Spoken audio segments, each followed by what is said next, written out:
అందరికీ నమస్తే అండి. యాక్చువల్లీ నేను ఇప్పుడు చెప్పే సంఘటన 4 రోజుల కిందటిదే కావచ్చు. కానీ దీనికి ఒక స్పష్టమైన కంక్లూజను అండ్ ఒక సొల్యూషను తీసుకొచ్చే ప్రయత్నం చేస్తాననమాట. ఎందుకంటే అనంతపురం అర్బన్ ఎమ్మెల్యే గారి విషయంలో ఒక ఘటన కొన్ని సంఘటనలు జరిగాయి. ఆయన మీద మొదటి నుంచి ఆరోపణలు చాలా వస్తున్నాయి. సో, అవన్నీ పక్కన పెడితే ఈ మధ్య 4 రోజుల కిందట ఆయన అనుచరులు కొంతమంది, ఆయన గన్‌మెన్‌తో సహా ఆయన అనుచరులు కొంతమంది ఎగ్జిబిషన్ నిర్వాహకుడి దగ్గరకు వెళ్లి దాన్ని ధ్వంసం చేసి ఆహ్, ఈ గందరగోళం సృష్టించారు. సో, ఆయన ఫిర్యాదు మేరకు అతని అనుచరులు ఎమ్మెల్యే గారి అనుచరుల మీద కేసు నమోదైంది. అండ్ గన్‌మెన్‌ని కూడా జిల్లా ఎస్పీ సస్పెండ్ చేశారు. అంటే చాలా ప్యూర్‌లీ దీనిలో ఎమ్మెల్యే గారి ముఖ్య అనుచరులు, ఎమ్మెల్యే గారి గన్‌మెన్ ఇన్వాల్వ్ అయ్యాడు అంటే ఎమ్మెల్యే పాత్ర ఉన్నట్టే. కాకపోతే ఎమ్మెల్యేల జోలికి ఈ సిస్టమ్ వెళ్ళదు కాబట్టి వదిలేస్తున్నారు. డబ్బులు అడగడం ఏంటి? ఎగ్జిబిషన్ నిర్వహణకు డబ్బులు అడగడం ఏంటి? ఇవ్వకపోతే ఎళ్లి కొట్టేయడం ఏంటి? తగలెట్టేయడం ఏంటి? ఇదెక్కడ సాంప్రదాయం? ఇదెక్కడ సంస్కృతి? సో, దీన్ని బట్టి మనకు అర్థమవుతుంది ఏంటంటే ఎమ్మెల్యేలు బరితెగింపు. కొత్తగా గెలిచిన ఎమ్మెల్యేలు చాలా చోట్ల ఇలాగే ఉన్నారు. ఇది పార్టీ పెద్దలకు కూడా తెలుసు. కొత్తగా గెలిచిన ఎమ్మెల్యేలతో ఇబ్బందికర పరిస్థితులు ఉన్నాయి. వాళ్ళు చట్టానికి అతీతులుగా వ్యవహరిస్తున్నారు. బరితెగిస్తున్నారు. ప్రభుత్వ వ్యతిరేకతకు కారణమవుతున్నారు. అస్సలు డిసిప్లిన్ ఉండట్లేదు, మెచ్యూరిటీ ఉండట్లేదు, లైజనింగ్ ఉండట్లేదు, మేనేజ్మెంట్ ఉండట్లేదు, క్యాడర్ రిలేషన్స్ ఉండట్లేదు, పబ్లిక్ రిలేషన్స్ ఉండట్లేదు.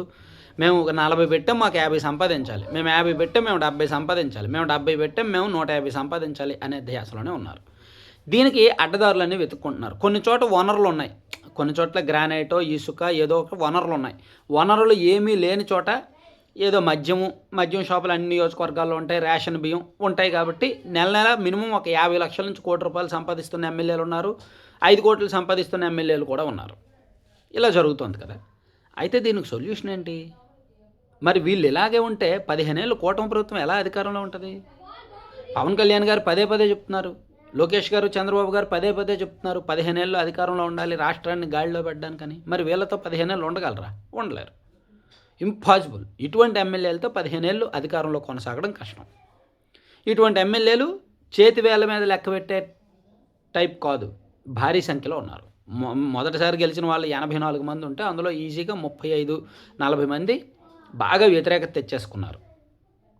అలాగే సీనియర్లు కూడా ఉంటే సీనియర్లలో కూడా ఒక 20 మంది బాగా వ్యతిరేకత తెచ్చేసుకున్నారు. సో, వీళ్ళని తేడా లేదు. సో, మరి వీళ్ళని ఎలా కంట్రోల్ చేయాలి? దానికే లోకేష్ గారు అండ్ పార్టీ పెద్దలు ఆలోచించిన సొల్యూషన్ ఏంటంటే పార్టీ పరంగా సీనియర్లతో ఒక కమిటీ వేసి అచ్చెన్నాయుడు గారు, రామానాయుడు గారు, అనిత గారు అండ్ మంత్రులు కొంతమంది పయ్యావుల కేశవ్ గారు వీళ్ళందరితో ఒక కమిటీ వేసి వాళ్ళు ఒక్కొక్క ఎమ్మెల్యేని రప్పించి ఒక 2 గంటలో 3 గంటలో వాళ్ళకి కౌన్సిలింగ్ ఇచ్చి ఇదిగో మీరు ఇలా చేస్తున్నారు, దీనివల్ల మీరు ఇలా నష్టపోతారు, మీరు కొనసాగిస్తే ఇలా మీకు ఉంటుంది అంటే వాళ్ళకి కౌన్సిలింగ్ సెషన్ ఇచ్చి వాళ్ళ సమస్య తెలుసుకొని సొల్యూషన్ చెప్తారు. వాళ్ళకి అవసరమైతే మరి ఏ మార్గాలు సంపాదన మార్గాలు లేక బరితెగిస్తున్నారు అనుకుంటే వాళ్ళకి మార్గాలు చూపిస్తారు. ఏదో ఇది ఒక 6 నెలల పాటు, రాబోయే 6 నెలల పాటు ప్రతి వారం 2 లేదా 3 ఎమ్మెల్యేలని పిలిపించి వాళ్ళకి మంత్రుల కమిటీ చేత కౌన్సిలింగ్ ఇప్పించాలని చూస్తున్నారు. అది ఒక నిర్ణయం. మరొకటి ఇప్పటి నుంచి ఆల్టర్నేటివ్ వెతకడం మరో నిర్ణయం. కొన్ని నియోజకవర్గాల్లో వీళ్ళు మారరు అని ఫిక్స్ అయిపోయారు. ఎందుకంటే చంద్రబాబు గారు, లోకేష్ గారు ఒక దశ 2 దశలు చెప్పినప్పటికీ మార్పు రాలేదు అంటే వీళ్ళు ఇంకా మారని ఫిక్స్ అయిపోయారు. అక్కడ ఆల్టర్నేటివ్ లీడర్షిప్ వెతకడం రెండోది. అలా ఆల్టర్నేటివ్ లీడర్షిప్ వెతుకుతున్నాయి దాదాపుగా 30-40 నియోజకవర్గాలు ఉన్నాయి. అందులో ఇది కూడా ఒకటి.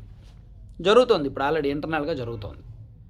సో, ఇది చూస్తున్నారనమాట. దీంతోపాటు వాళ్ళకి టార్గెట్లు ఇవ్వడం, టాస్క్లు ఇవ్వడం అండ్ నేరుగా క్యాడర్తో ఎప్పటికప్పుడు ఐవీఆర్ఎస్ సర్వేలు అవి ఇవి చేయించడం, నేరుగా క్యాడర్తో పార్టీ పెద్దలు టచ్లో ఉండడం, ఎమ్మెల్యే పవర్ కంట్రోల్ చేయడం, కట్ చేయడం, ఇలా రకరకాల ఆప్షన్స్ ఉన్నాయి. సో, పార్టీ పరంగా కొన్ని ఆలోచిస్తున్నారు. నాకు తెలిసినంత వరకు ఫస్ట్ అయితే మాత్రం కౌన్సిలింగ్ ఇస్తారు. సీనియర్ల చేత ఒక ఎమ్మెల్యేని ఎదురుగా పెట్టి చుట్టుపక్కల 4-5 సీనియర్ నాయకులు, మంత్రులు ఉంటూ వాళ్ళకి కౌన్సిలింగ్ ఇస్తారు. అప్పటికీ మారకపోతే మాత్రం ఆల్టర్నేటివ్ చూస్తారు, పెత్తనం పవర్ కట్ చేసేస్తారు. ఏదైనా సరే రాబోయే సంవత్సరంన్నరలో సొల్యూషన్స్ చూడాలి. ఎమ్మెల్యేలను కంట్రోల్ చేయాలి, లేదా పక్కన పెట్టేసి వాళ్ళ పెత్తనాన్ని కట్ చేయాలి. లేకపోతే మాత్రం కూటమి ప్రభుత్వం 15 ఏళ్ళు కొనసాగడం కష్టం.